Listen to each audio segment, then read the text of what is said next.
Hello दोस्तों, स्वागत है आप सभी का आपके अपने YouTube channel target botany classes में। दोस्तों, इस वीडियो में हम लोग मैथ के क्वेश्चन का प्रैक्टिस करने जा रहे हैं, ठीक है। और ये मैथ का प्रैक्टिस जो है पेपर 2 वालों के लिए भाई, सीटेट पेपर सेकंड वालों के लिए ये मैथ का प्रैक्टिस सेट बहुत ही इम्पोर्टेंट है। ओके, और देखिए ये लिखा है ना सीटेट 2024-2025, ठीक है। देखिए भाई, प्रैक्टिस सेट कोई पुराना नहीं होता, ठीक है। जितना प्रैक्टिस करोगे आप, जितना क्वेश्चन का प्रैक्टिस करोगे उतना ही आपका नॉलेज बढ़ेगा, आपका ज्ञान बढ़ेगा। और प्रैक्टिस करने का ड्यूरेशन यानी टाइम का मैनेजमेंट भी सही होगा। ओके, तो प्रैक्टिस कोई पुराना नहीं होता है, बट ठीक है, कोई बात नहीं। और आपको बता दें, इसमें मैथ और मैथ पेडागोजी दोनों शामिल हैं। और ये प्रैक्टिस सेट नंबर 3 है भाई, तीसरा प्रैक्टिस सेट है मैथ का। इससे पहले हम लोग मैथ के 2 प्रैक्टिस सेट सॉल्व कर चुके हैं। जो लोग अभी तक मैथ के पिछले प्रैक्टिस सेट को सॉल्व नहीं किए हैं, वे लोग जाएं मैथ के पिछले प्रैक्टिस सेट को भी सॉल्व करें। और देखिए, यहाँ पर आपको हर सीटेट से रिलेटेड हर टॉपिक का प्रैक्टिस सेट मिल जाएगा, ठीक है। सीडीपी का, मैथ का, साइंस का, हिंदी का, संस्कृत का कुछ दिन बाद चलाएंगे भाई। ओके, और आर्ट ग्रुप का मतलब सामाजिक विज्ञान का, सबका मिल जाएगा। तो आप लोग जिस ग्रुप से हो, आर्ट ग्रुप से हो या फिर साइंस ग्रुप से, आप लोग आपके अपने YouTube channel target botany classes के प्लेलिस्ट में जाइए। वहाँ से आपका जो भी स्ट्रीम है, साइंस स्ट्रीम है या फिर आर्ट स्ट्रीम है, उससे रिलेटेड आप भर के क्वेश्चन का प्रैक्टिस कीजिए। और 2011 से लेकर 2024 तक के जितने भी सीटेट के एग्ज़ाम हुए हैं, सभी के previous year question paper solve कराए जा रहे हैं विथ डिटेल, ठीक है। डिटेल के साथ previous year question paper solve कराए जा रहे हैं। ओके, तो आप लोग हमारे साथ बने रहिएगा और हम लोग मिल करके क्वेश्चन का प्रैक्टिस करते हैं, ठीक है। देखिए, चलिए देर ना करते हुए वीडियो को स्टार्ट करते हैं। देखिए लिखा है ना PYQ विथ डिटेल्स, यानी प्रीवियस ईयर क्वेश्चन डिटेल्स के साथ। चलिए देखिए, पहला क्वेश्चन है भाई, -3 से छोटी पर -8 से बड़ी पूर्णांकों की संख्या है। क्या भाई, इनमें से कौन सा -3 से छोटी और -8 से बड़ी पूर्णांकों की संख्या है, बताइए। देखिए, -3 तथा -8 से बड़ी, ठीक है, -8 से बड़ी। एक मिनट भाई, थोड़ा सा लिखने का साइज छोटा कर लेते हैं। तो लिखते हैं भाई, -3 से बड़ी कितनी संख्या है? -3, -4, -5, -6, -7, -8। ओके, अब -3 और -8 के बीच में कितनी संख्याएं हैं? 1, 2, 3, 4, ठीक है। 3 से बड़ी, ठीक है, सॉरी, 3 से छोटी पर 8 से बड़ी पूर्णांकों की संख्या। तो कितनी संख्याएं हैं? 4 संख्याएं ना भाई। -3 और -8 के बीच में कितनी संख्याएं हैं? 4 संख्याएं हैं, इसलिए संख्या आपका हो जाएगा 4। ओके, यही आपका आंसर है भाई। तो ऑप्शन नंबर सी सही हो जाएगा इसका। आगे देखते हैं अगला क्वेश्चन। देखिए, 2 स्थानों के बीच की दूरी 12 किलोमीटर है। एक मानचित्र का स्केल 1:25,000 है। मानचित्र पर इन 2 स्थानों के बीच की दूरी सेंटीमीटर में है। क्या है भाई सेंटीमीटर में, बताइए। 2 स्थानों के बीच की दूरी बराबर 2 स्थानों के बीच की दूरी, ठीक है। 2 स्थानों के बीच की दूरी बराबर 12 किलोमीटर, ठीक है, 12 किलोमीटर। अब 12 किलोमीटर है तो 12 गुणे 1 किलोमीटर में कितने मीटर होते हैं भाई? 1000 मीटर। तो 12 गुणे 1000 मीटर। अब स्केल पैमाना जो है क्या था भाई? स्केल पैमाना आप मतलब समझ लीजिएगा, ठीक है। स्केल पैमाना कितना है? 1:25,000, यही है ना, 1:25,000। तब दोनों स्थानों की बीच की दूरी निकालना है। इसको स्किप करते हैं भाई, आप लोग वीडियो रोक करके नोट कर लीजिएगा। अब दोनों स्थानों के बीच की दूरी कितना हो जाएगा भाई? 1/25,000 गुणे 12 गुणे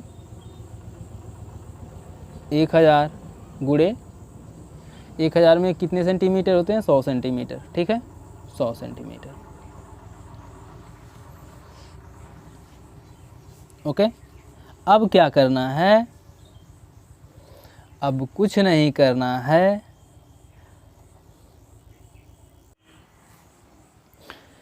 सीधे सीधे काट दीजिए आप लोग। 1000 से 1000 मतलब 3 जीरो से 3 जीरो कट गया। 12 गुणे 100 यानी 1200, ठीक है। तो आपका आ जाएगा 1200/25, ठीक है, इतना आ गया। तो आप कट जाएगा कि नहीं? 25 को काट दीजिए 12 से, 25 चौका 100, बचा कितना? 2, मतलब 120, मान लीजिए 120 को काटना है। 25 चौका 100, बचा 20, 20 में 1 जीरो लग जाएगा, 200 हो जाएगा, और 200 लग जाएगा तो 25 अट्ठे 200, यानी आ जाएगा आपका 48, ठीक है, 48 सेंटीमीटर। यही आपका आंसर है भाई। ओके, ऑप्शन नंबर सी सही है। आगे देखते हैं अगला क्वेश्चन। देखिए बहुत इजी क्वेश्चन है भाई। देखिए -3/8 गुणे -7/13 का व्युत्क्रम है। क्या है भाई व्युत्क्रम? निकालिए। देखिए -3/8 गुणे -7/13, यही है ना। अब सीधे गुणा कर दीजिए। 7 21, ठीक है, 7 21, 21/13 104, ठीक है, 104 इतना आ गया। अब व्युत्क्रम पूछा ना, 21/104 का व्युत्क्रम क्या होगा भाई? 21/104 का व्युत्क्रम हो जाएगा 104/21, मतलब उल्टा पूछा है ना। 21/104 का व्युत्क्रम 104 जो है ऊपर चला जाएगा, 21 नीचे आ जाएगा, यही आपका आंसर हो जाएगा भाई।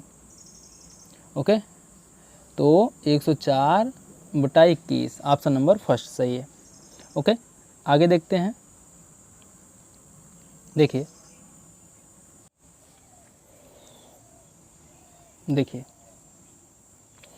क्वेश्चन है, किसी बहुफलक के 30 किनारे तथा 12 फलक हैं। इस बहुफलक की शीर्षों की संख्या है। क्या है भाई? शीर्षों की संख्या।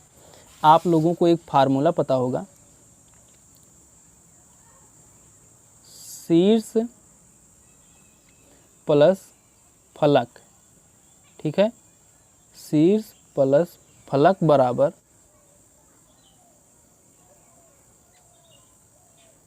किनारे प्लस 2। इस फार्मूले को आप लोग याद रखिएगा, ठीक है। जब भी ऐसा क्वेश्चन आए कि किसी बहुफलक के 30 किनारे तथा 12 फलक हैं, इस बहुफलक के शीर्षों की संख्या क्या होगी, तो यही फार्मूला लगेगा भाई। इसको आप लोग याद करके रखिएगा, ठीक है। तो शीर्ष प्लस फलक, फलक कितने हैं भाई? 12, बराबर किनारे कितने हैं? किनारे मतलब बहुफलक, ठीक है,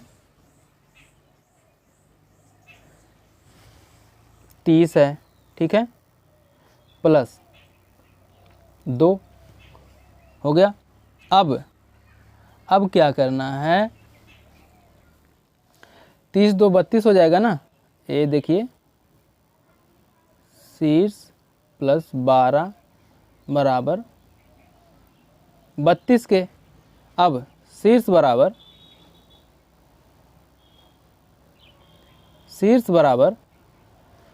32 माइनस 12 के। अब 32 माइनस 12 के, तो 12 जो है 32 में से घट जाएगा तो आपका आ जाएगा 20, और यही आपका आंसर हो गया, ठीक है। शीर्ष कितना आ गया भाई, 20 आ गया। शीर्षों की संख्या कितनी, 20। ओके, आप लोग ये फार्मूला ज़रूर याद रखिएगा, शीर्ष प्लस फलक बराबर किनारों की संख्या प्लस 2। ओके, ये फार्मूला बहुत ही इम्पोर्टेंट है, समझ में आ गया होगा, उम्मीद करते हैं आप लोगों से, ठीक है। आगे देखते हैं अगला क्वेश्चन। देखिए अगला क्वेश्चन है, जब किसी संख्या के आधे में 15 जोड़ दिया जाए तो परिणाम 39 वास्तविक संख्या के अंकों का योग है। क्या भाई, वास्तविक संख्या के अंकों का योग क्या है? माना संख्या x है, ठीक है, माना संख्या बराबर x, ठीक है। अब प्रश्नानुसार जब किसी संख्या के आधे में, माना संख्या x है, तो संख्या का आधा क्या हो जाएगा भाई, संख्या का आधा हो जाएगा x/2 ना, प्लस 15 जोड़ दिया जाए। जब किसी संख्या के आधे में 15 जोड़ दिया जाए तो माना संख्या x है, तो संख्या x का आधा क्या हो जाएगा, x/2 प्लस 15 जोड़ दिया गया। अब बराबर 39 परिणाम है, ठीक है। अब क्या होगा, अब 15 दूनी 30,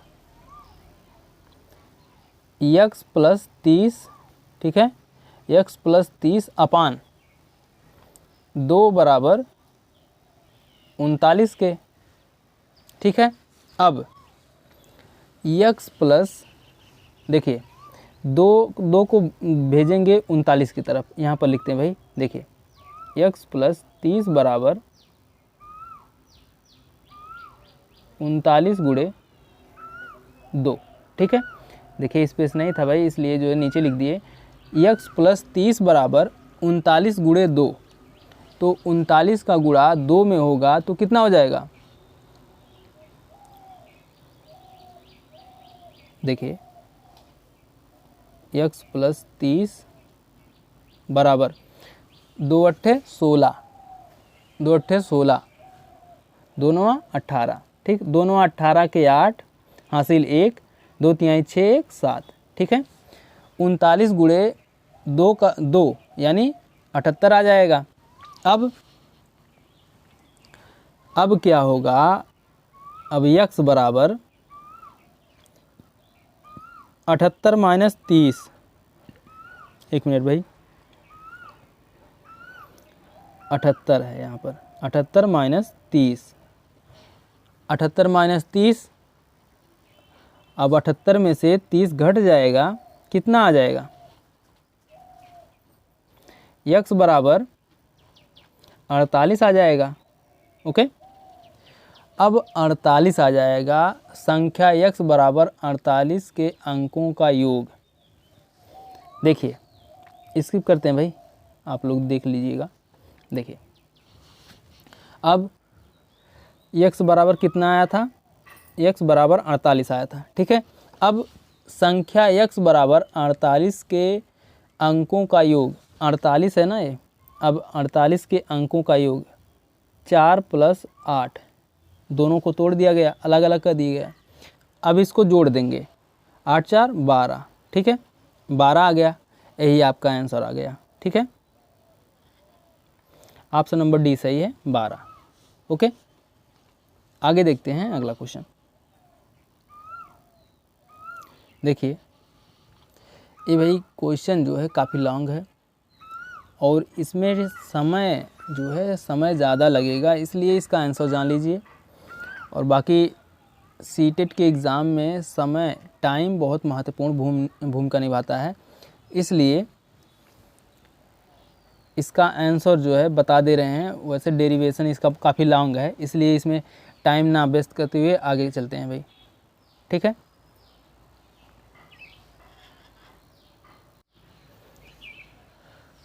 इसका ऑप्शन नंबर फर्स्ट सही है भाई, 11 डिग्री, ठीक है, ये आपका सही है। आगे चलते हैं, अगला क्वेश्चन काफ़ी लॉन्ग है भाई ये डेरिवेशन, इसको जो है सॉल्व करने में मतलब 2 पेज के लगभग लग जाएगा, इसलिए इसको छोड़ते हैं, स्किप करते हैं। आपका आंसर, इसका आंसर जो है 11 डिग्री आ जाएगा। आगे देखते हैं, देखिए ये भी थोड़ा लॉन्ग है, लेकिन फिर भी इसे जो है सॉल्व करते हैं हम लोग।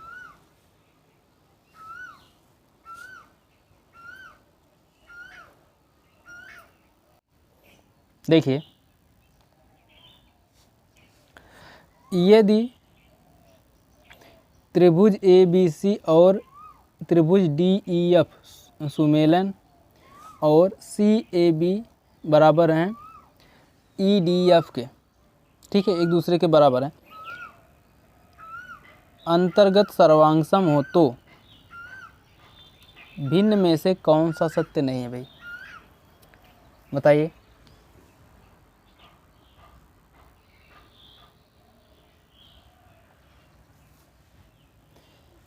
देखिए फिगर देखिए पहले, एक मिनट भाई, फिगर ये अजीब बन गया, देखिए ये भी सही नहीं है, फिर से बनाते हैं।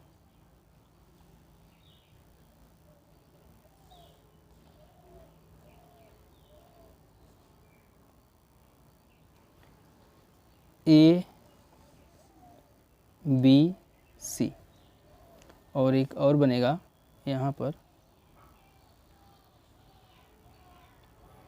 फिगर अच्छा नहीं है भाई, तो कोई बात नहीं, आप लोग अच्छे से बनाइएगा और समझिएगा। F, अब देखिए सब समझ में आएगा। देखिए त्रिभुज ABC और त्रिभुज DEF दोनों सुमेलन, ठीक है। CAB, देखिए CAB EDF ओके के अंतर्गत सर्वांगसम हो तो भिन्न में से कौन सा सत्य नहीं है, सत्य नहीं पूछा है भाई, ठीक है। तो त्रिभुज ABC और त्रिभुज DEF, ठीक है, त्रिभुज DEF सुमेलन है, परंतु CAB, देखिए CAB और EDF सर्वांगसम है, अर्थात त्रिभुज CAB सर्वांगसम है त्रिभुज EDF के, ठीक है। परिभाषा से भुजा बराबर भुजा, कोण बराबर कोण, संलग्न, ठीक है। AC बराबर DE के, ठीक है, AC बराबर DE के, और त्रिभुज A बराबर त्रिभुज D के, और त्रिभुज B बराबर त्रिभुज F के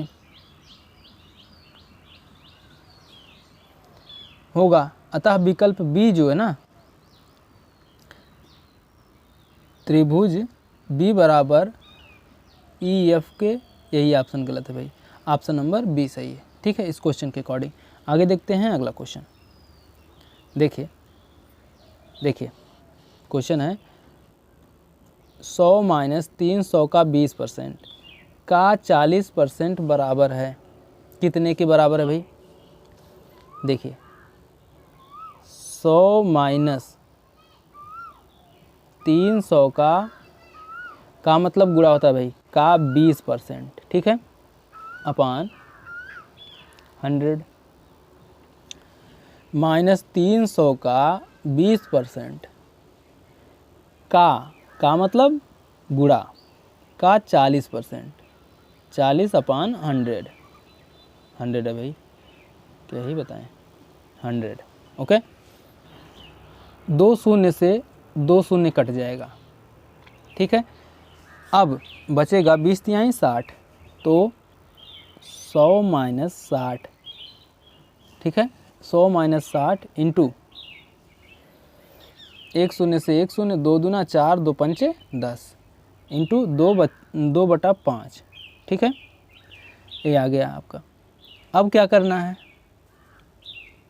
अब देखिए इसे स्किप करते हैं भाई। अब कितना आया था, 100 माइनस 60 इंटू 2/5, इतना आया था ना।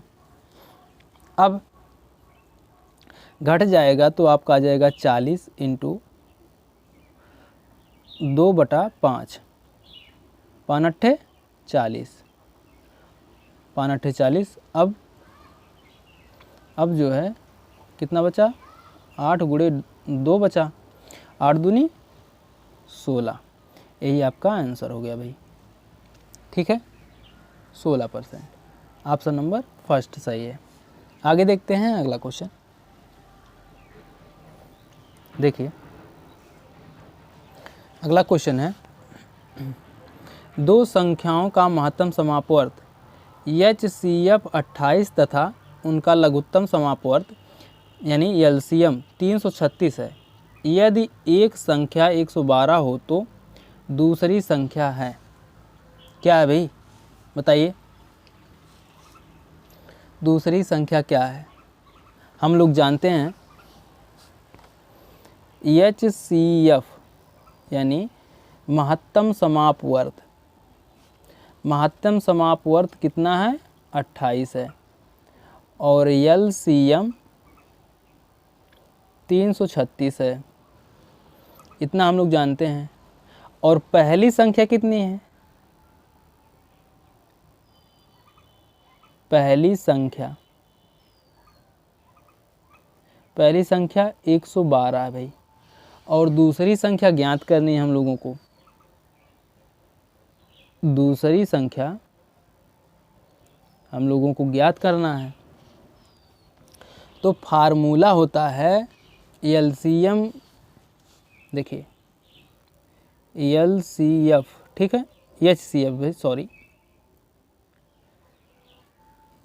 HCF गुणे LCM, ठीक है, HCF गुणे LCM बराबर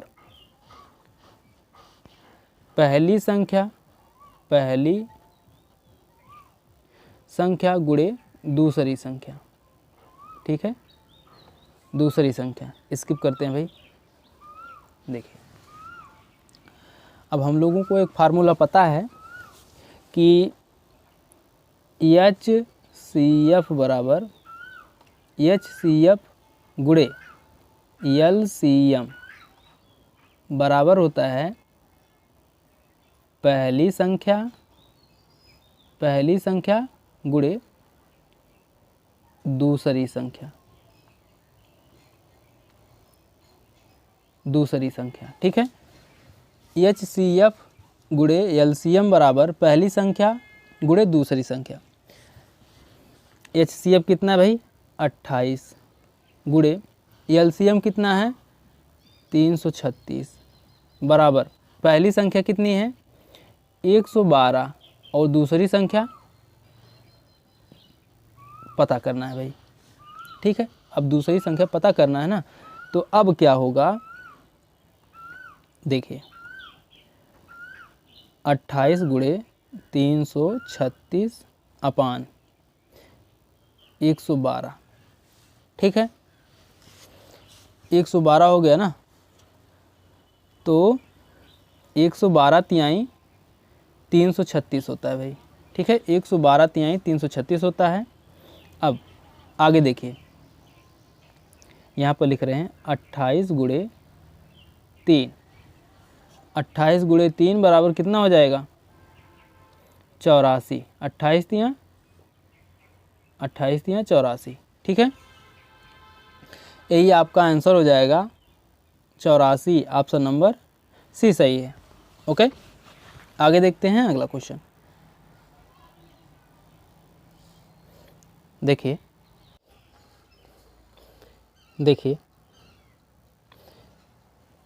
यदि 2/3x बराबर 0.6 और 0.02y बराबर 1 है, तब x प्लस वाई की पावर -1 का मान है। क्या है भाई, क्या मान होगा बताइए? चलिए निकालते हैं। देखिए 2/3x बराबर 0.6, ठीक है। अब x बराबर 0.6 इंटू 3, ओके,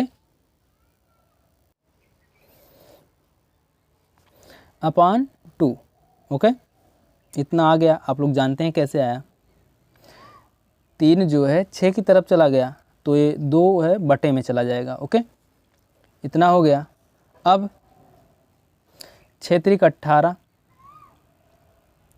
x बराबर 0.18 अपॉन 2, 2 9 18, यानी 0.9 आ जाएगा, ओके। ये समीकरण नंबर फर्स्ट हो जाएगा।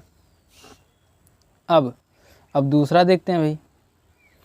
देखिए दूसरा है 0.02y बराबर 1 के, ठीक है। अब y बराबर 1/0.02। अब 1/y बराबर 0.02, ठीक है। ये समीकरण नंबर 2 हो गया। अब यहाँ पर लिखते हैं भाई समीकरण 1 व 2, ठीक है।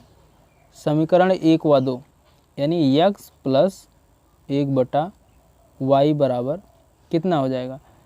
x बराबर कितना आया था? 0.9 प्लस y बराबर 1/y बराबर कितना है?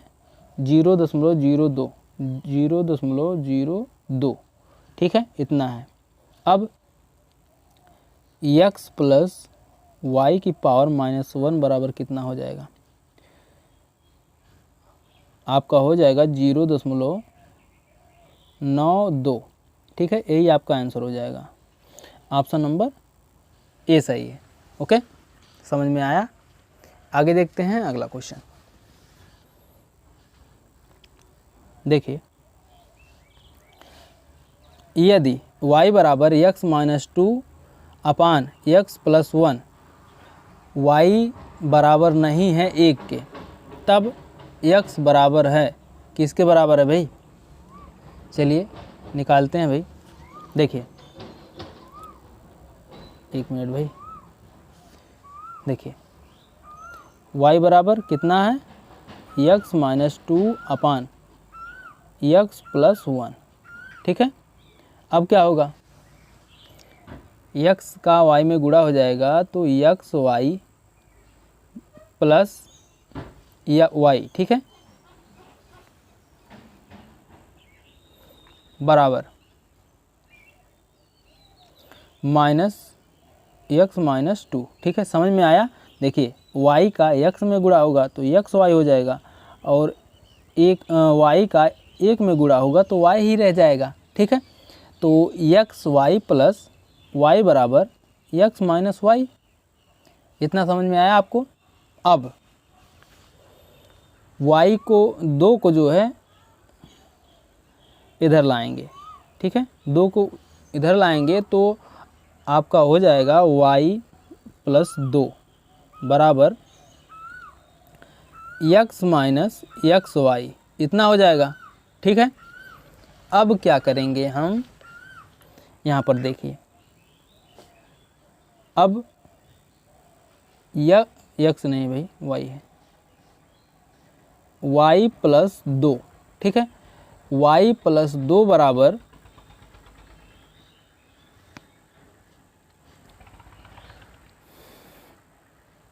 y प्लस 2 बराबर x कॉमन हो जाएगा। यहाँ पर देखिए x कॉमन हो गया तो बचेगा क्या, 1 माइनस वाई, ये बचेगा ना। अब इसके बाद क्या होगा,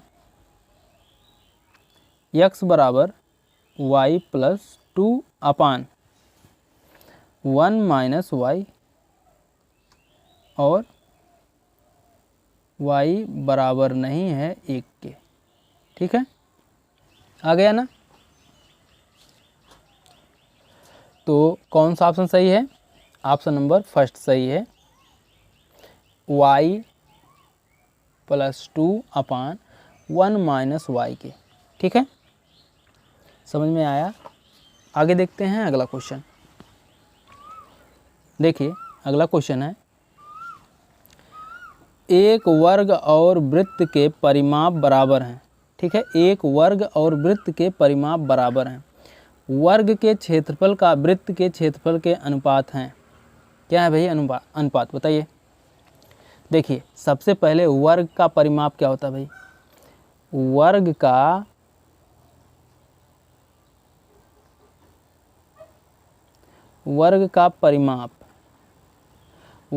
परिमाप बराबर 4a, ठीक है, 4a होता है। और वृत्त का परिमाप बराबर, ये नोट करते हुए चलिएगा भाई, फार्मूला है, वृत्त का परिमाप बराबर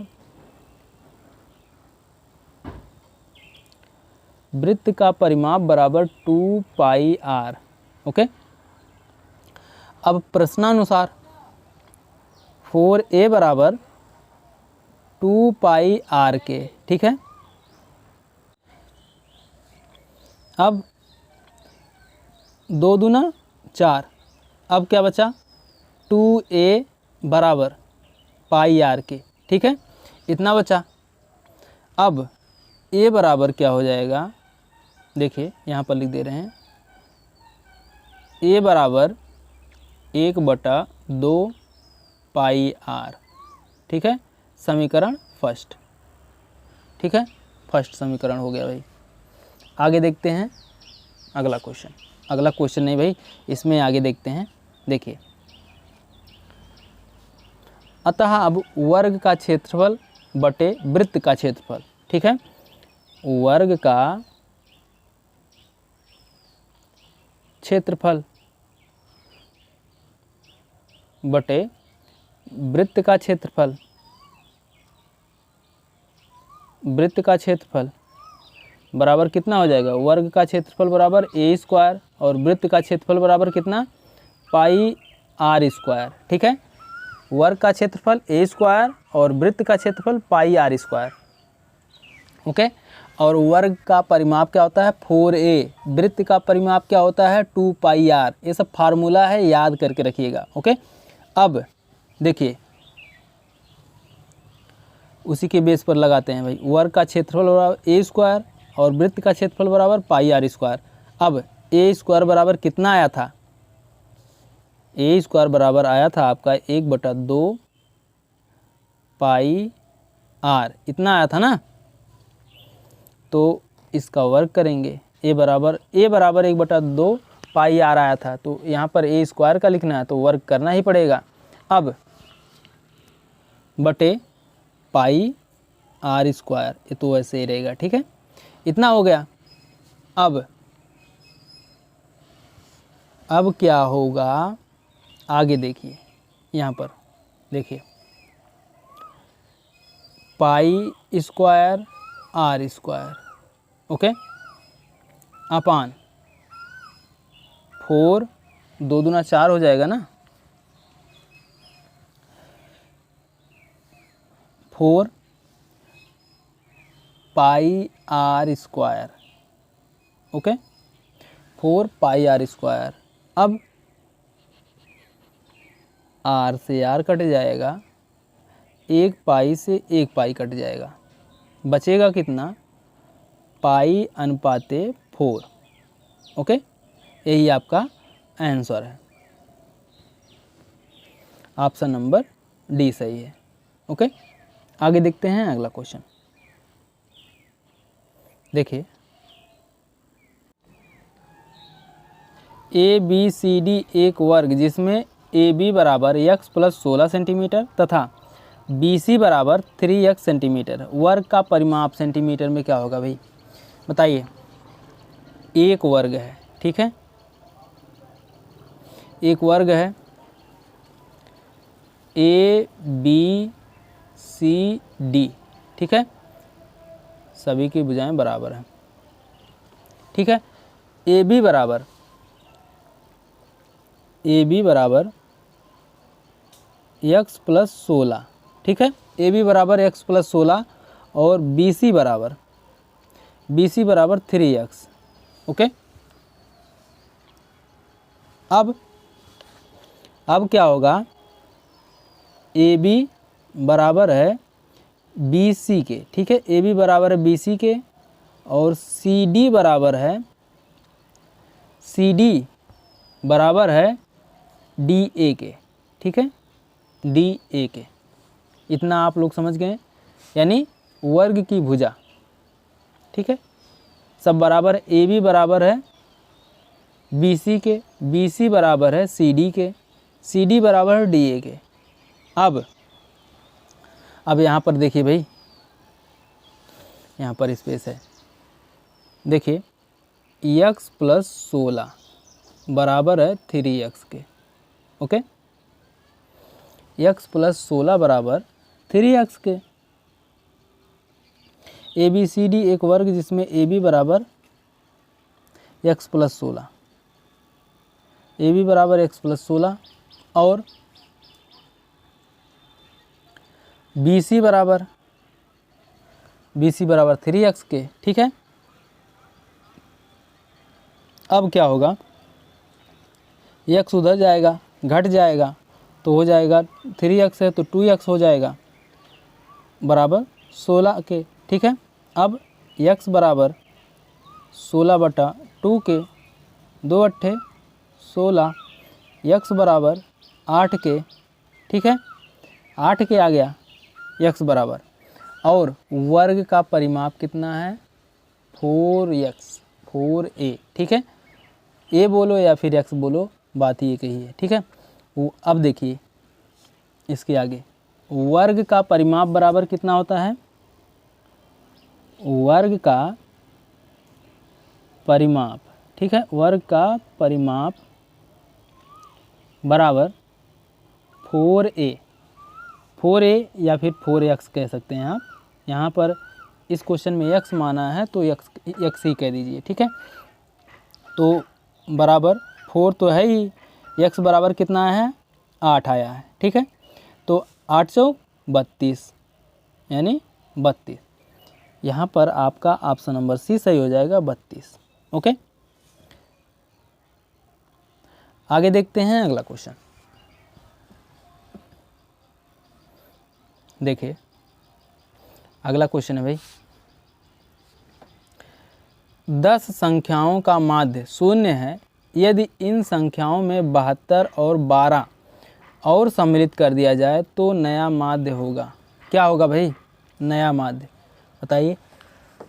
आप लोग जानते हैं माध्य बराबर संख्याओं का योग बटे कुल संख्या, ठीक है। नोट डाउन करते हुए चलिएगा क्योंकि सभी टॉपिक हम लिख नहीं सकते, इसलिए आप लोग नोट डाउन करते हुए चलिएगा। माध्य बराबर संख्याओं का योग बटे कुल संख्या,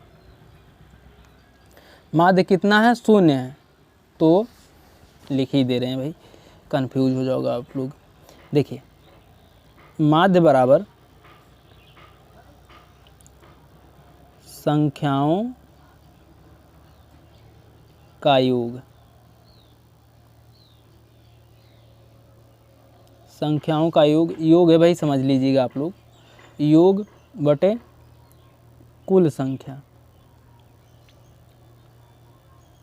बटे कुल संख्या, ठीक है। तो माध्य कितना है 0 है, संख्याओं का योग, 10 संख्याओं का योग ना, 10 संख्या का योग अपान 10। ठीक है, इतना हो गया। अब आगे देखिए,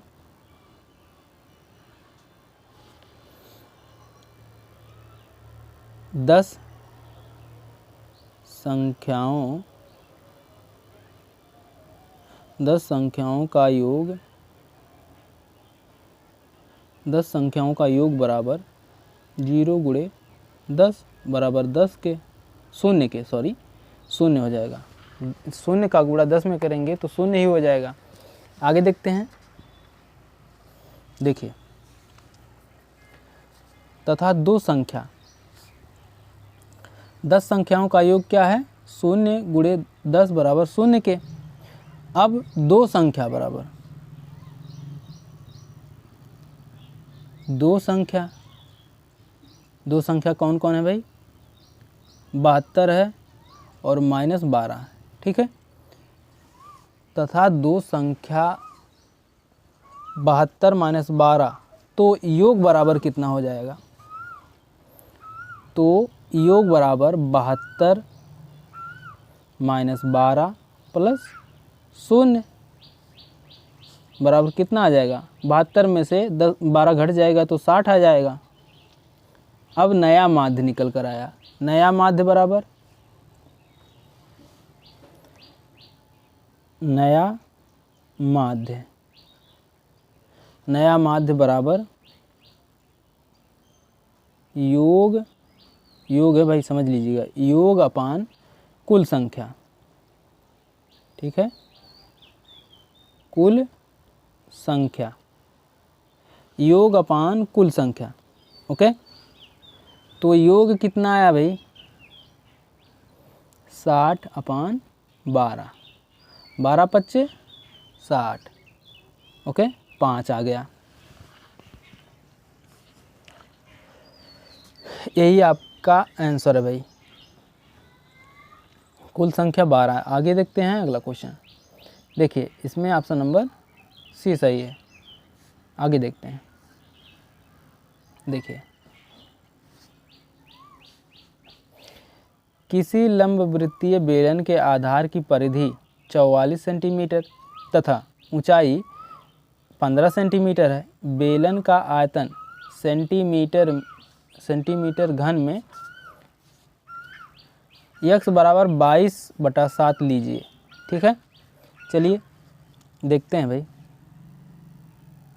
देखिए, बेलन के आधार की परिधि, ठीक है, बेलन के आधार की परिधि, सब नहीं लिख पाएंगे भाई, सिर्फ परिधि लिख रहे हैं। ठीक है, बेलन के आधार की परिधि 2πr, 2πr बराबर कितना दिया है, 44 दिया है।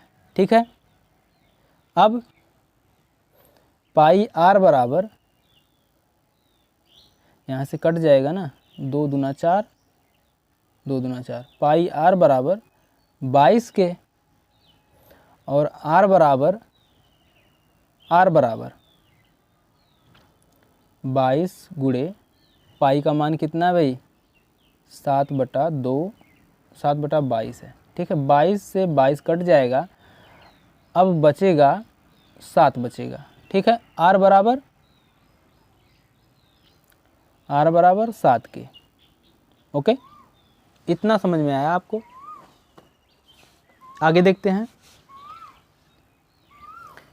देखिए, अब बेलन का आयतन, बेलन का आयतन बराबर πr²h। ठीक है, बेलन का आयतन, सिर्फ आयतन लिखे हैं भाई, आप लोग बेलन का आयतन लिख करके फार्मूला लिखिएगा। ठीक है, अगर सब लिखने लगेंगे तो टाइम जो है, टाइम का मैनेजमेंट सही नहीं होगा, समय ज़्यादा हो जाएगा भाई, वीडियो लॉन्ग हो जाएगी। ठीक है, तो बेलन का आयतन बराबर πr²h, तो पाई का मान कितना है, 22/7, और r² कितना निकल कर आया है, 7 निकल आया ना भाई, अभी जस्ट 7 7 का वर्ग इंटू ऊंचाई दिया है 15। ठीक है, क्वेश्चन में यही दिया है भाई, देख लीजिए आप लोग, ऊंचाई 15 दिया है। अब एक 7 से एक 7 कट गया, बचा कितना, 22 इंटू 7 इंटू 15। ठीक है, इतना बचा।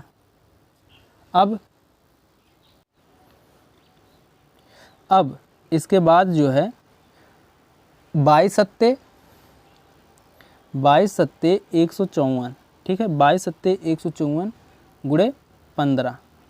ठीक है, अब यहाँ लिखते हैं भाई 22 सत्ते 154 गुणे 15। अब 15 का 154 में गुणा करेंगे तो आपका आंसर आ जाएगा, एक मिनट भाई, आपका आंसर आ जाएगा 2310। ठीक है, 2310, यही आपका आंसर है भाई। ठीक है, 15 का 154 में गुणा करेंगे तो इतना आ जाएगा भाई 2310। आपका ऑप्शन में है, ऑप्शन नंबर डी ही सही है। ठीक है, आगे देखते हैं अगला क्वेश्चन। देखिए, पेडागोजी आ गया भाई, मैथ पेडागोजी पढ़ते हैं।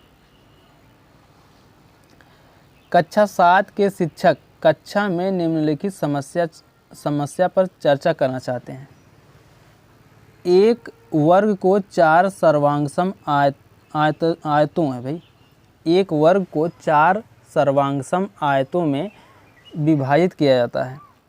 प्रत्येक आयत का परिमाप है 40 इकाई। दिए गए वर्ग का परिमाप क्या है? इस समस्या को हल करने के लिए आवश्यक मुख्य गणितीय संकल्पना है। क्या है भाई, बताइए। वर्ग और आयत का क्षेत्रफल, वर्ग और आयत का परिमाप, वर्ग और आयत की परिभाषा, या फिर वर्ग आयत सर्वांगसम परिमाप आदि शब्दावली का अर्थ, या फिर आयत का क्षेत्रफल, वर्ग का परिमाप, या फिर समस्या को हल करने के लिए बीजगणितीय समीकरण। बताइए भाई, इनमें से कौन सा ऑप्शन सही है?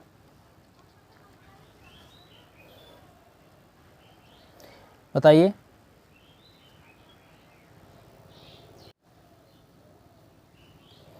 ऑप्शन नंबर बी सही है, वर्ग आयत सर्वांगसम परिमाप आदि शब्दावली का अर्थ। ठीक है, एक वर्ग आयत सर्वांगसम इत्यादि ज्यामितीय आकृतियों के परिमाप ज्ञात करने के लिए शिक्षक की शब्दावली तथा आकृतियां स्पष्ट व शिक्षण कार्य अंकीय माध्य से प्रयोगात्मक होना चाहिए। ठीक है, जिससे छात्रों को रुचिकर तथा स्वयं करके सीखने पर उत्साहित करे। ओके, आगे देखते हैं अगला क्वेश्चन। देखिए, माध्यमिक कक्षाओं में बीज गणित शुरू किया जाता है। पियाजे के संज्ञानात्मक विकास के सिद्धांत के अनुसार इस स्तर पर बीज गणित का परिचय उचित है, क्योंकि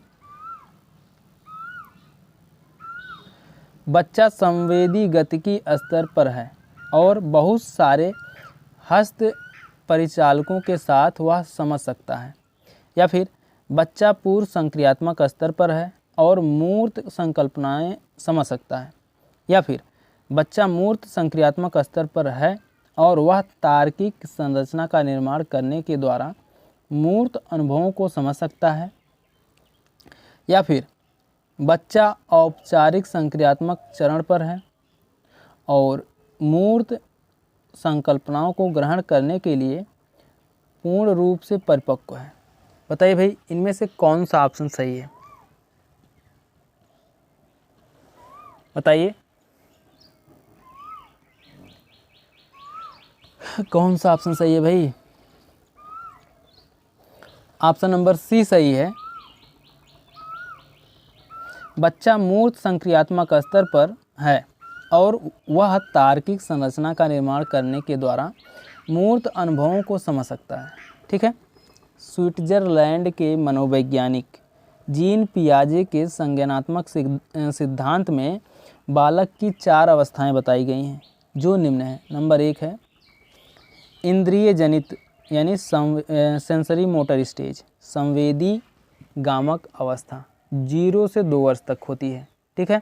उसके बाद है पूर्व संक्रियात्मक अवस्था 2 से 7 वर्ष तक होती है, और उसके बाद है मूर्त संक्रियात्मक अवस्था 7 से 11 वर्ष तक होती है, और चौथा है अमूर्त या औपचारिक संक्रियात्मक अवस्था, ठीक है। चौथा है अमूर्त या औपचारिक संक्रियात्मक अवस्था। यह अवस्था 11 से 15 वर्ष तक होती है, ठीक है। पियाजे के अनुसार बालक तर्क व चिंतन मूर्त संक्रियात्मक स्तर पर करने लगता है तथा तार्किक संरचना का निर्माण करने के द्वारा मूर्त यानी प्रत्यक्ष अनुभवों को समझ सकता है। ओके आगे देखते हैं अगला क्वेश्चन। देखिए, श्री शर्मा ने घातांक पर शिक्षार्थियों को कार्य दिया। एक उत्तर पत्रक इस प्रकार था।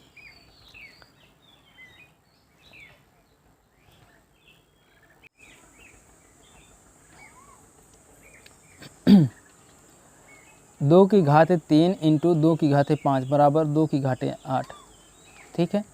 2 की घातें 8 भाई। उसके बाद है 3 की पावर 2 इंटू 4 की पावर 2 बराबर 12 की पावर 4, और तीसरा है 3 की पावर 3 भागे 3 की पावर 5 बराबर 3 की पावर -2, और चौथा है 7 की पावर 20 भागे 7 की पावर 40 बराबर 7 की पावर 6। पाँचवा है 9 की घाते 3 भागे 18 की घाते 6 बराबर 1/2 की पावर क्यूब। आप लोग सोच रहे होंगे कि आप तो इसी में हिंदी खड़ी दोनों प्रयोग करें। हाँ भाई, सब कुछ चलता है, ठीक है।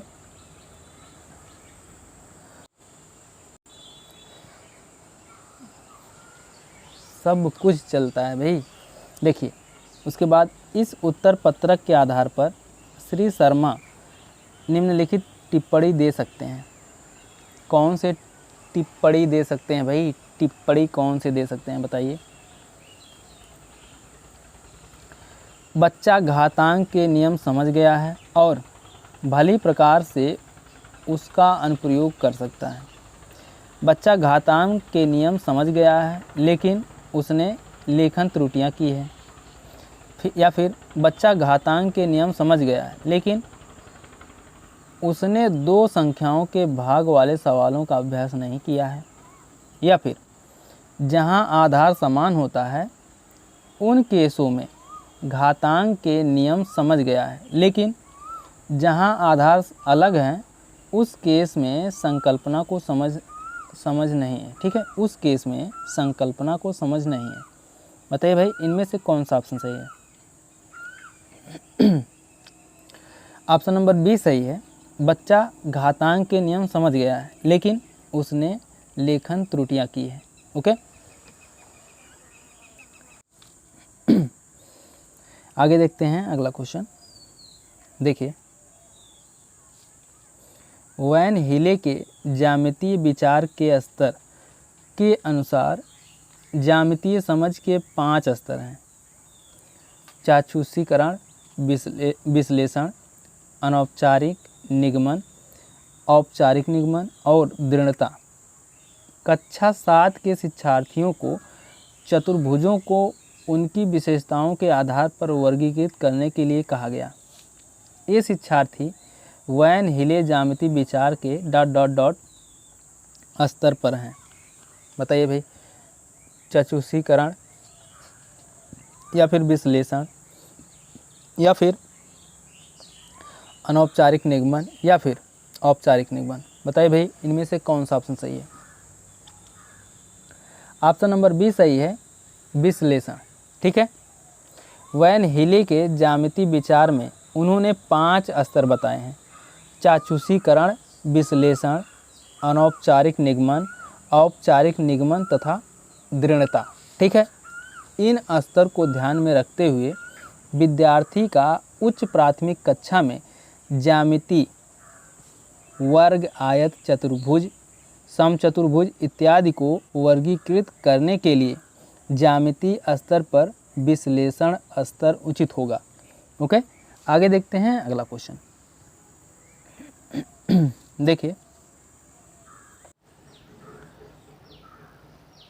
देखिए कक्षा 8 की निम्नलिखित कार्य दिए गए हैं। ठीक, कक्षा 8 को होगा भाई। ठीक है, कक्षा 8 को निम्नलिखित कार्य दिए गए हैं। एक खुला बॉक्स 50 सेंटीमीटर गुणे 65 सेंटीमीटर की मेटेलिक शीट से बना है। बक्से की लंबाई और चौड़ाई क्रमशः 30 सेंटीमीटर है और 15 सेंटीमीटर है। बक्से की संभावित ऊंचाई क्या है? इस बक्से का आयतन भी ज्ञात कीजिए। यह कार्य ... की ओर संकेत करते हैं। बताइए भाई, किसकी ओर संकेत करते हैं? बताइए। निम्न स्तरीय संज्ञानात्मक मांग, क्योंकि यह आयत फलकी यानी क्यूबॉइड के आयतन के सूत्र के ज्ञान की मांग करता है। या फिर निम्न स्तरीय संज्ञानात्मक मांग, क्योंकि सम्मिलित संकल्पनाओं और आवश्यक प्रक्रिया के माध्यम से कोई संबंध नहीं है। या फिर उच्च स्तरीय संज्ञानात्मक मांग, क्योंकि आरेख बनाते हुए और अनेक संभावित स्थितियों के बीच संबंध बनाते हुए समस्या का हल किया जा सकता है। या फिर उच्च स्तरीय संज्ञानात्मक मांग, क्योंकि यह संकल्पनात्मक समझ के उपयोग की मांग करता है जिसमें कार्य को पूरा करने की प्रक्रिया निहित होती है।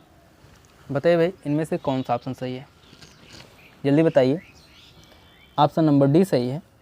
उच्च प्राथमिक स्तर के बालकों को ज्यामिति से संबंधित आकृतियों जैसे बॉक्स, आयतन को बनाने के लिए माप को ध्यान अर्थात संज्ञान में रखते हुए यह कार्य उच्च स्तरीय संज्ञानात्मक मांग, क्योंकि यह संकल्पनात्मक समझ के उपयोग की मांग करता है जिसमें कार्य को पूरा करने के लिए प्रक्रिया तथा तर्क चिंतन करने की शक्ति निहित होती है। ओके, आगे देखते हैं अगला क्वेश्चन। देखिए श्री नदीम ने रेखाओं और कोण के प्रकरण को पूरा करने के बाद कक्षा को निम्नलिखित कार्य दिया। रेखाओं और कोणों के बारे में अपने ज्ञान का प्रयोग करते हुए निम्नलिखित आकृति पर 2 मिनट बोलिए।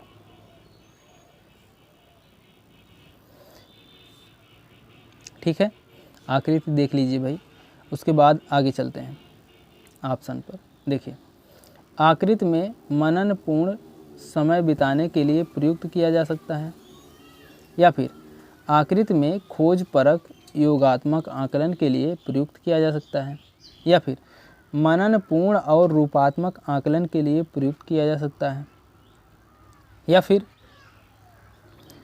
संप्रेषण करने वाला और खाली समय के दौरान कक्ष में गणितीय चर्चा को प्रोत्साहित कर सकता है। बताइए भाई, इनमें से कौन सा ऑप्शन सही है? ऑप्शन नंबर सी सही है। मननपूर्ण और रूपात्मक आकलन के लिए प्रयुक्त किया जा सकता है। ओके, ऑप्शन नंबर सी सही है। शिक्षार्थी को रेखा, कोण तथा आयत चित्र या ज्यामितीय आकृतियों को देखकर उनके बारे में मननपूर्ण और रूपात्मक आकलन के लिए प्रयुक्त किया जा सकता है। ओके, आगे देखते हैं अगला क्वेश्चन। देखिए अगला क्वेश्चन है, कक्षा 7 का एक बच्चा इस प्रकार आयत को परिभाषित करता है। आयत चतुर्भुज है जिसके विपरीत पृष्ठ या फलक समांतर और समान है। यह परिभाषा यह बताती है कि बच्चा आकृति को पहचान नहीं सकता, आकृति की सही विशेषताओं को नहीं जान सकता, या फिर आकृति की विशेषताओं को जानता है लेकिन परिभाषा में कुछ विशेषताओं में कुछ विशेषताओं की आवृत्ति करता है, या फिर कुछ विशेषताएं जानता है लेकिन परिभाषा को पूरा करने में कुछ महत्वपूर्ण बातें छोड़ देता है। बताइए भाई इनमें से कौन सा ऑप्शन सही है, जल्दी बताइए। ऑप्शन नंबर डी सही है। बालक की परिभाषा से, ठीक है, बालक की परिभाषा से शिक्षक समझता है कि बच्चा आयत की कुछ विशेषताओं को जानता है लेकिन परिभाषा को पूरा करने में कुछ महत्वपूर्ण बातें छोड़ देता है। ओके, आगे देखते हैं अगला क्वेश्चन। देखिए, रेखीय व्यंजक का योग में एक बहुत सामान्य त्रुटि है। बताइए भाई कौन सी त्रुटि है। इस प्रकार की त्रुटि को डॉट डॉट डॉट कहा जाता है। क्या कहा जाता है भाई? तुच्छ त्रुटि, संकल्पनात्मक त्रुटि, या फिर प्रक्रमण परक त्रुटि, या फिर लापरवाह त्रुटि। बताइए भाई इनमें से कौन सा ऑप्शन सही है। ऑप्शन नंबर बी सही है, संकल्पनात्मक त्रुटि। ठीक है, रेखीय व्यंजक, देखिए रेखीय व्यंजक 5x + 3y = 8y, ठीक, ये संकल्पनात्मक त्रुटि है। ये व्यंजक ऐसे होना चाहिए था भाई, 8y - 5x = 3, ठीक है, ये व्यंजक करेक्ट है और ये व्यंजक रॉन्ग है, इसलिए ऑप्शन नंबर बी सही हो जाएगा, संकल्पनात्मक त्रुटि। आगे देखते हैं अगला क्वेश्चन। देखिए,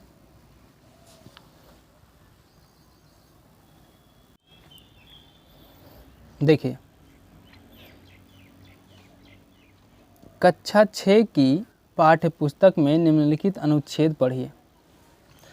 प्रबल ने 5% प्रति वर्ष की दर से ब्याज पर बैंक में 5,000 रुपये जमा किए।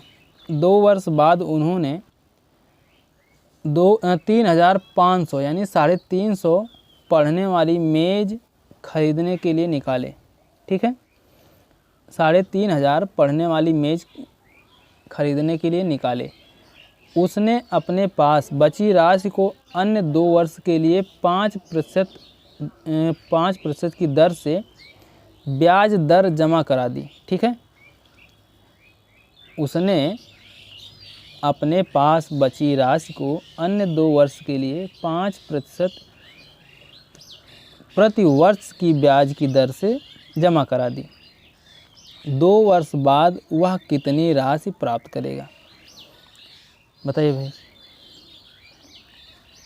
इस प्रश्न के माध्यम से शिक्षार्थी में कौन सा मूल्य विकसित किया जा सकता है? बताइए।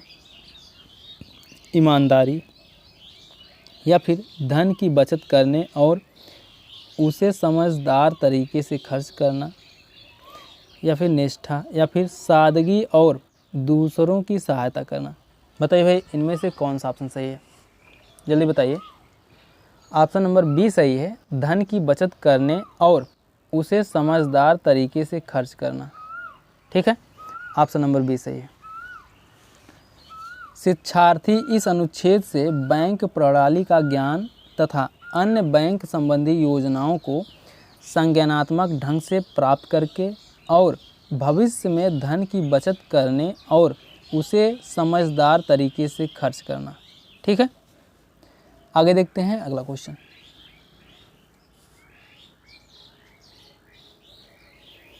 देखिए, अगला क्वेश्चन है, निम्नलिखित एक समस्या है जो कक्षा 6 से ली गई है। रेखीय व्यंजक के माध्यम से निम्नलिखित कथन को अभिव्यक्त कीजिए। नेहा के पास मेघा की तुलना में 7 से ज़्यादा टॉफ़ियाँ हैं। यदि मेघा के पास x टॉफ़ी है तो नेहा के पास कितनी टॉफ़ियाँ होंगी?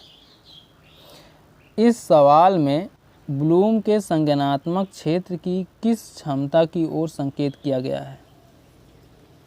बताइए भाई कौन सा ऑप्शन सही है? ज्ञान, विश्लेषण, बोधन या संश्लेषण। बताइए भाई इनमें से कौन सा ऑप्शन सही है?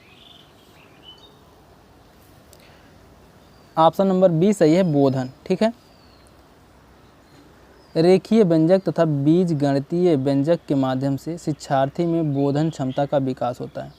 ओके, आगे देखते हैं अगला क्वेश्चन। देखिए इस क्वेश्चन का डेरिवेशन काफ़ी लॉन्ग है भाई, चलिए फिर भी करते हैं। देखिए p बराबर 3 की पावर 2000 प्लस 3 बराबर माइनस बोल रहे हैं 3 की पावर माइनस 2000 और q बराबर 3 की पावर 2000 माइनस 3 की पावर माइनस 2000 हो, तब p square minus q square का मान ज्ञात कीजिए। देखिए हम लोग जानते हैं p बराबर 3 की घाते 2000 प्लस 1/3 की घाते 2000। ओके, दोनों ओर वर्ग करने पर, ठीक है, दोनों ओर वर्ग करने पर p स्क्वायर बराबर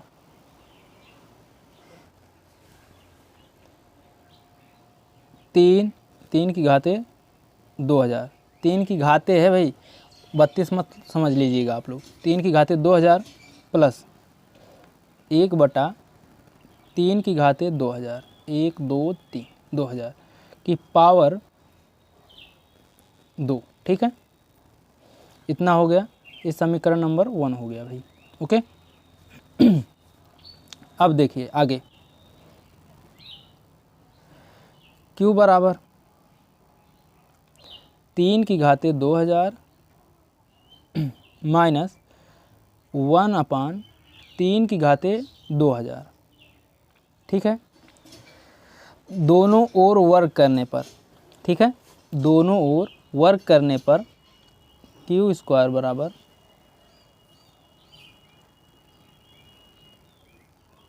3 की घाते 2000 माइनस 1/3 की घाते 2000 पूरे का वर्ग। ओके, ये समीकरण नंबर 2 हो गया। ओके, अब देखते हैं। देखिए समीकरण फर्स्ट व समीकरण सेकंड, ठीक है, से समीकरण फर्स्ट और सेकंड से, तो p square minus q square बराबर 3 की घाते 2000 प्लस 1/3 की घाते 2000 का वर्ग, ठीक है, माइनस 3 की घाते 2000 माइनस 1/3 की घाते 2000 पूरे का वर्ग, ठीक है, इतना हो गया। अब हम लोग सूत्र जानते हैं ना, फार्मूला है, सूत्र है, सभी लोग जानते होंगे, कॉमन है, a प्लस बी का होल स्क्वायर बराबर क्या होता है, a square plus B square plus 2ab, यही होता है ना। और दूसरा क्या होता है, a माइनस बी बराबर क्या होता है, a स्क्वायर होल स्क्वायर भाई, a माइनस बी बराबर क्या होता है, a square plus B square minus 2ab, ठीक है। इससे हम लोग जो है इस क्वेश्चन को सॉल्व करेंगे, ठीक है। अब देखिए इसके बाद आगे, तो p square minus q square बराबर क्या हो जाएगा, 2 प्लस 2, सूत्र प्रयोग से प्राप्त हुआ भाई, सूत्र प्रयोग से, ठीक है, सूत्र प्रयोग से। अब p square minus q square बराबर 2 दूना 4, यही आपका आंसर हो गया, ठीक है। तो आपका आंसर है ऑप्शन नंबर डी सही है, 4। आगे देखते हैं अगला क्वेश्चन। देखिए इजी क्वेश्चन है, 9 के वर्ग को 125 घनमूल से भाग देने पर शेषफल क्या बचेगा भाई? 9 के वर्ग को 125 के घनमूल से भाग देने पर क्या बचेगा? शेषफल। तो 9 का वर्ग क्या हो जाएगा? 9 का वर्ग बराबर कितना हो जाएगा? 9 9 81 और 125, ठीक है। 125 का घनमूल क्या होगा भाई? 125 का घनमूल होगा 5, ठीक है। 5 होगा ना, 125 का घनमूल 5 होगा। अब 81/5, यही ना।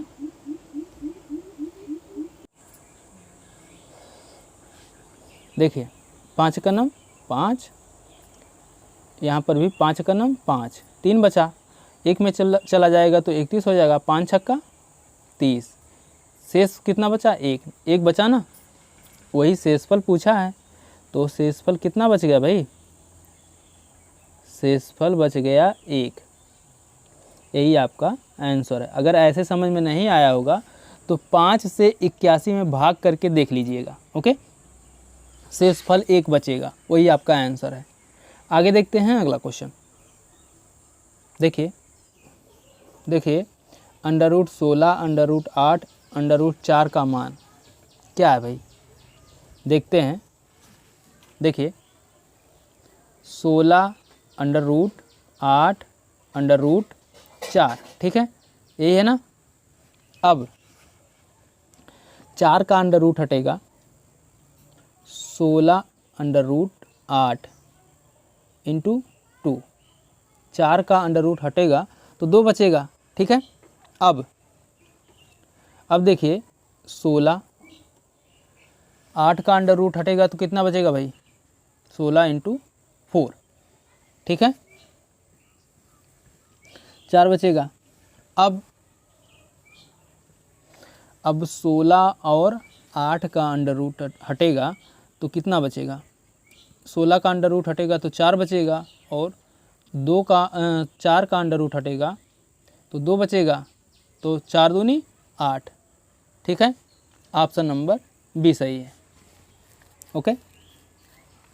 आगे देखते हैं अगला क्वेश्चन। देखिए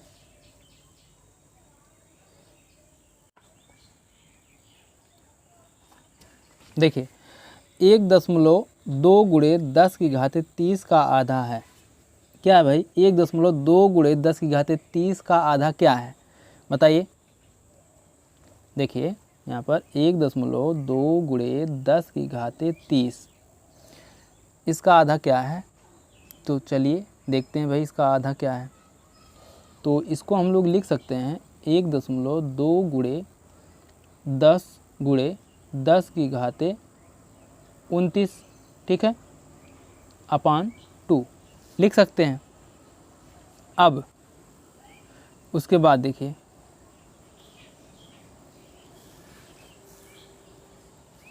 2 पंचे 10, ठीक है। अब यहाँ देखिए आगे, अब उसके बाद क्या आ जाएगा? 1.2 × 5 × 10⁻29, इतना आ जाएगा। अब देखिए इसको, इस दशमलव को भूल जाइए थोड़ी देर के लिए, ठीक है।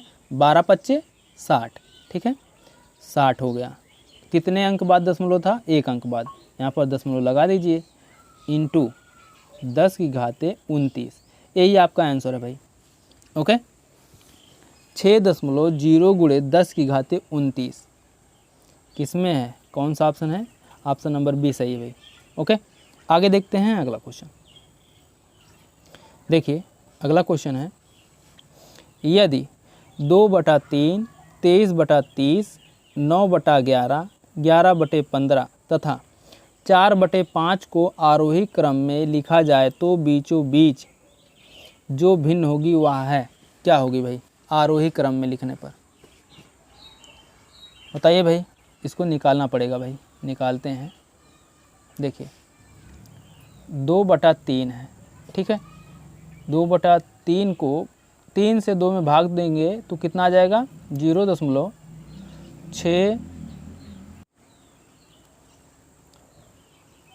6 6 6, ठीक है, इतना आ जाएगा। क्योंकि 3 से 2 को काटोगे तो कटेगा नहीं, तो दशमलव लगाओगे, 0 बढ़ेगा, 3 छक 18, 3 छक 18, 3 छक 18, ऐसे चला जाएगा भाई, ठीक है। अब उसके बाद फिर 23 को 30 से भाग देंगे तो आपका बचेगा, मतलब आएगा 0.7666। अब वैसे ही 9 को भाग देंगे 11 से तो आपका आ जाएगा 0.8181, ठीक है। भाग करके देख लीजिएगा आप लोग, इतना ही आएगा।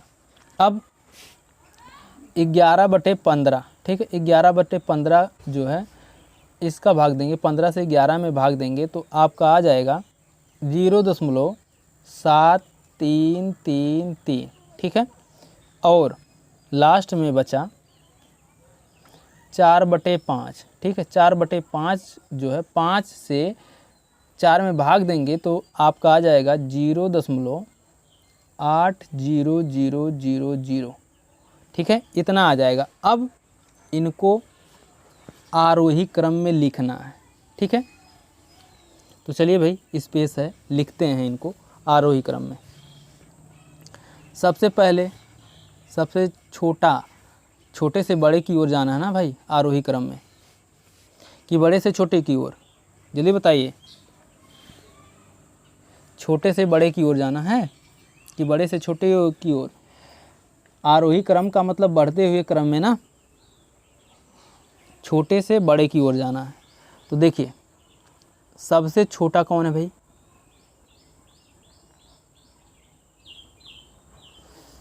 सबसे छोटा है 2/3, ओके, सबसे छोटा है 0.66 आया। इज लेस देन, उससे बड़ा कौन है? 2/3 से बड़ा कौन है भाई? 7, ठीक है, 0.733 है, यानी कितना है? 11/15, ठीक है, 11/15। ये सब टाइम लेने वाले क्वेश्चन है भाई, इसी सब क्वेश्चन में टाइम जो बेस्ट हो जाता है। आगे देखते हैं, इज़ लेस देन, उसके बाद फिर देखिए उससे बड़ा कौन है? 11/15 से बड़ा कौन है भाई? 0.766 है, यानी 23/30 है। इज लेस देन, उसके बाद कौन है भाई? 4/5 है, ठीक है, 0.800 है।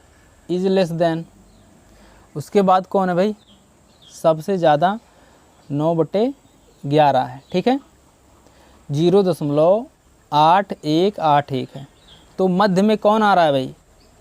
23/30 आ रहा है ना, इसलिए देखिए ऑप्शन नंबर फर्स्ट ही सही हो जाएगा। ओके, तो दोस्तों ये तो थे सीटेट के लिए, सीटेट पेपर 2 वाले के लिए, ठीक है, पेपर 2 यानी सीटेट पेपर सेकंड वालों के लिए मैथ और मैथ पेडागोजी के महत्वपूर्ण क्वेश्चन।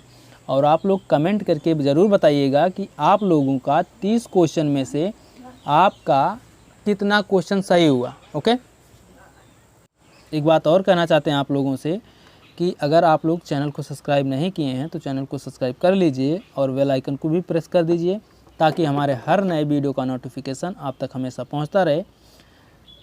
ओके, तो मिलते हैं नेक्स्ट वीडियो में, तब तक के लिए जय हिंद, जय भारत, वंदे मातरम।